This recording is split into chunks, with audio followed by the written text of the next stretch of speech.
তো বন্ধুরা, আমার মায়ের বাড়ি আমার কাছে কিন্তু মধুর হাঁড়ি। তো আমি মায়ের বাড়িতে আছি, ভীষণ মজা লাগছে, কারণ সকালবেলা উঠে দেখছি আমার পছন্দ মতো খাবার রেডি হয়ে গেছে। তো মায়ের বাড়িতে যে কদিন থাকি সেই কদিন আমার ঈদের দিন। তো হ্যালো সবাইকে, আসসালামু আলাইকুম। আমি আছি আমার মায়ের বাড়িতে।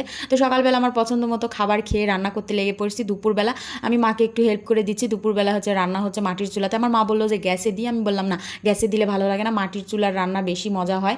তো আজকে রান্না হবে চিকেন, আর আমি একটা হচ্ছে যে চিকেন রান্না করব, সেটা হচ্ছে যে বেড়ানা চিকেন, বাড়ি দেওয়া চিকেন রান্না করব। তো দেখো কিভাবে ভাঙ্গাচুরা বাড়ি দেওয়া চিকেন রান্না করি। তো এই চিকেনটা প্রথমে ভাঙ্গাচুরা করতে হবে, একদম পাটায় থেতো করে নিতে হবে, তারপর সকল রকমের মশলাপাতি দিয়ে চিকেনটা ফ্রাই করতে হবে। এটাই হচ্ছে যে বাড়ি দেওয়া ভাঙ্গাচুরা রেসিপি, মানে চিকেন রেসিপি। তো দেখতেই থাকো, অনেকে এইভাবে রান্না করছে। তো মাকে আমি একদিন বলছিলাম এইভাবে চিকেন হচ্ছে ভাজি করলে অনেক মজা হয় খেতে। মা বলছে তাহলে আজকে করে ফেল, হচ্ছে যে খেতে কেমন হয় দেখবো। এজন্য আমি দুইটাই যে লেগ পিস নিয়েছি সেটাই বাড়ি দিয়ে ভাঙাচুরা করে এর মধ্যে সকল রকমের মশলাপাতি দিয়ে এটা হচ্ছে যে ফ্রাই করবো তেলে, তাহলে এটা হয়ে যাবে।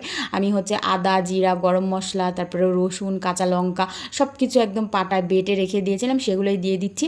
পেঁয়াজ এগুলো দিয়ে দিচ্ছি, দিয়ে এটা মেখে রেখে দিব। তারপরে হচ্ছে তেলে ভেজে নেব। তারপরে দিলাম হলুদ গুঁড়ো, তারপরে দিব লঙ্কা গুঁড়ো, তারপরে দিব হচ্ছে তেল। এগুলো সবই বাড়িতে ছিল, মানে বাড়ির যেগুলো মশলা থাকে সেগুলো দিয়েই করছি।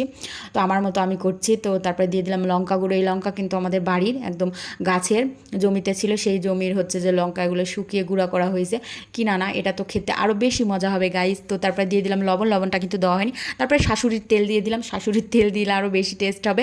তো তারপরে মাখাঝাকা করে এটা রেখে দিব, তারপরে এটা তেলে ফ্রাই করবো। এটা খেতে কিন্তু ভীষণ মজা হয়েছিল।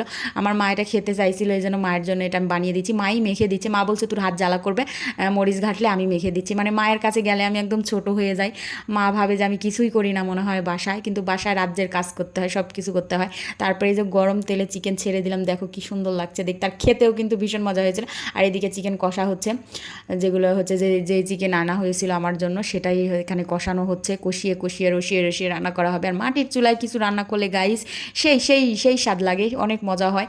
তো এখানে ঝোল দেওয়া হয়ে গেছে, আর এদিকে আমরা হচ্ছে চিকেনটা ভাজি করে নিচ্ছি। এটা খেতেও যে কি পরিমাণ মজা হয়েছিল গাইস, কি বলবো, বাড়ির একদম সাধারণ মশলা দিয়ে এটা রান্না করা হয়েছে, কিন্তু চিকেনে যে ছেঁচার জন্য মনে হয় বেশি স্বাদ হয়েছিল।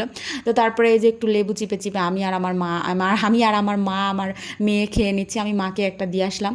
তো মা বলছে রান্না করছি পরে খাবো, এই জন্য আমি আর আমার মেয়ে বসে পড়েছি খাওয়ার জন্য। আর এদিকে চিকেনটা এখনও হয়নি, তো অনেক ঝোল আছে, ঝোলটা একদম কমে আসতে হবে। তো তারপরে একটা স্পেশাল মশলা আমার মা দিয়ে দিল, পেঁয়াজ, তারপরে রসুন, তারপরে হচ্ছে যে আদা তেলে ভেজে পাটায় বেটে, মানে চিকেনটা যখন হয়ে যাবে তখন ঝোলে দিয়ে দেয়, অনেক সুন্দর একটা গন্ধ আসে। এটা হচ্ছে আমার মায়ের স্পেশাল রান্না।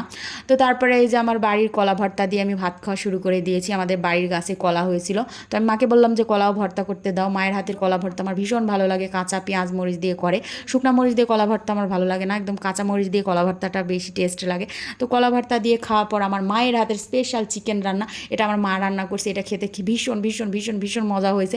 আমার মা যেই তরকারি রান্না করুক গাইস, খেতে যে কি পরিমাণ মজা হয় কি বলবো। তো সবারই মায়ের হাতের রান্না কিন্তু অনেক মজা লাগে খেতে। তো আজকের ভিডিও এই পর্যন্তই, সবাই ভালো থাকো, আল্লাহ হাফেজ।